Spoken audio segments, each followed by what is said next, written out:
Hello students, how are you? I hope you will be fine.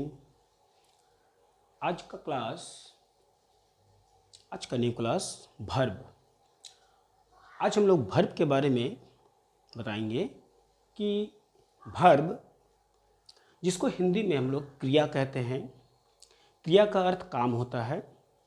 तो verb का हमारी life में कितना इम्पोर्टेंस है, जब इसका क्लास को आप करेंगे तो आपको पता चलेगा कि हम लोग भी जो है एक भर्ब, नाउन, ग्रामेटिकल जितना भी होते हैं इसके बीच में हम लोग जुड़े हुए हैं। बिना ग्रामेटिकल का हमारा लाइफ भी नहीं चल सकता। हम लोग भी दिन भर में ग्रामर का बहुत सारा ऐसे पार्ट हम लोग कर लेते हैं जो कि हमें पता नहीं चलता है, लेकिन हम लोग भी उस ग्रामर के तहत ही दिन भर में अपना वर्क को करते हैं, जिसमें एक बहुत इम्पॉर्टेंट पार्ट आपका जो है वो हो गया भर्ब, जिसको क्रिया बोला जाता है। क्रिया का अर्थ काम होता है।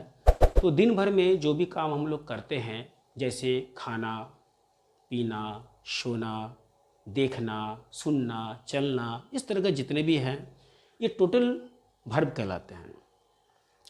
अगर उसको इंग्लिश से हम लोग कहेंगे तो जैसे प्ले, खेलना, रीड पढ़ना, सी देखना, सिट बैठना, इस तरह के जो भी हैं, तो दिन भर में ये सब काम हम लोग करते रहते हैं और ये टोटल भर्ब के अकॉर्डिंग आते हैं। अब बात यह है कि आपका जो क्लास है, टुडेज क्लास आपका, जिसमें आज आपको भर्ब जो है, हम लोग आज भर्ब के बारे में बात कर रहे हैं। VERB भर्ब, जिसको हम लोग हिंदी में क्रिया कहते हैं। हिंदी में इसको हम लोग क्रिया कहते हैं। क्रिया का अर्थ काम होता है। तो जैसे अगर हम लोग डेफिनेशंस पर पहले चले तो डेफिनेशंस कहता है कि अ भर्ब इज अ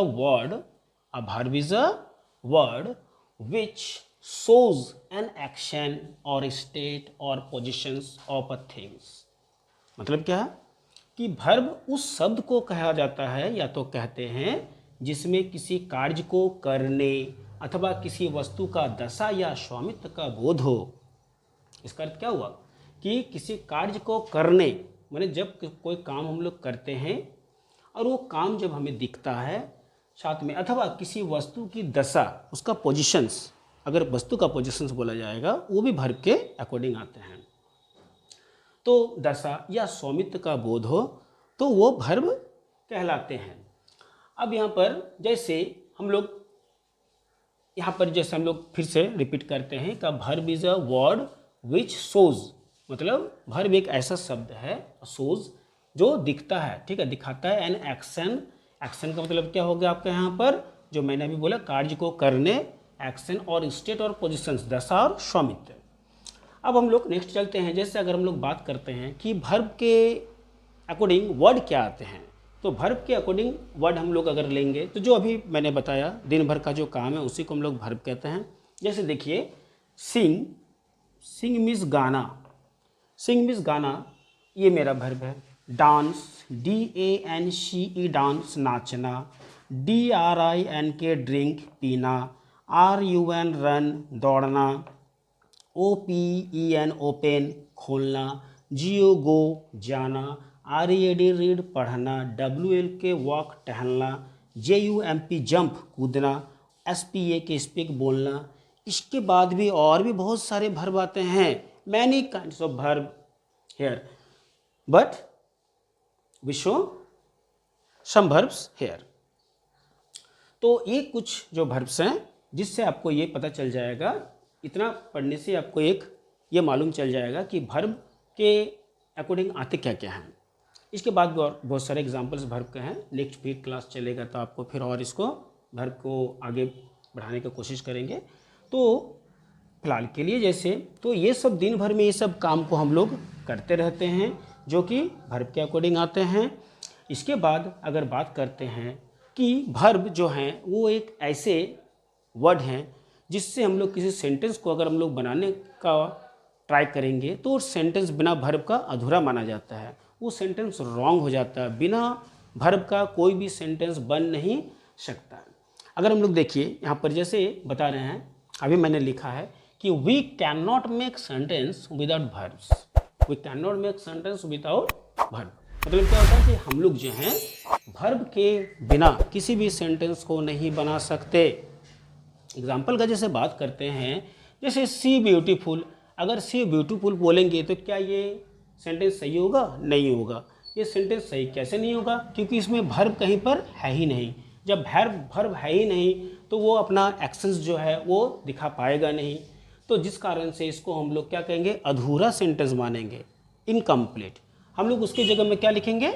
उसके जगह हम लिखेंगे सी इज़ ब्यूटीफुल। यहाँ पर ब्यूटीफुल आपका देखिए आ गया ना, ये आपका हो गया वर्ब। ये क्या किया? आपका सेंटेंस को क्या रॉन्ग से राइट कर दिया। तो इसको कहते हैं हम लोग सी इज़ ब्यूटीफुल, और आपका सेंटेंस जो है वो राइट हो जाता है। नेक्स्ट अगर चलते हैं, जैसे आई फुटबॉल। आई फुटबॉल क्या होता है? इससे ये सेंटेंस आपका अधूरा है। हम लोग क्या करते हैं? इसको लिखते हैं आई प्ले फुटबॉल। क्या लिखते हैं? I play football. फुटबॉल को खेला जाता है। तो हम लोग इस सेंटेंस के अकॉर्डिंग हम लोग प्ले इसमें डाल सकते हैं। आई ईट फुटबॉल तो नहीं करेंगे, क्योंकि फुटबॉल को हम लोग खा नहीं सकते हैं। आई सी फुटबॉल तो नहीं कर सकते कि फुटबॉल का हम लोग देख रहे हैं। हम लोग फुटबॉल को खेलते हैं। तो वहाँ पर सही जो वर्ब अगर बात करेंगे तो क्या सूटेबल होगा? तो प्ले। तो आई प्ले फुटबॉल, यहाँ पर प्ले आपको दिखाई दे रहा है, ये प्ले आपका इसमें से इसका सूटेबल वर्ब हो गया। तो इससे क्या हम लोग को मालूम चल रहा है कि जो सेंटेंसेस हम लोग बनाते हैं या हम लोग दिन भर में जो भी बातें हम लोग करते हैं, हमारे बातों में भी वर्ब छिपा रहता है। और जब हम लोग ग्रामेटिकल हम लोग करते हैं क्लास, तो उसमें भी देखिएगा बिना वर्ब का हमारा कोई सेंटेंस पूरा हो नहीं सकता है। तो ये जो वर्ब है ये कितना इम्पोर्टेंस है सोच लीजिए, ये क्लास से आपको समझ में आएगा।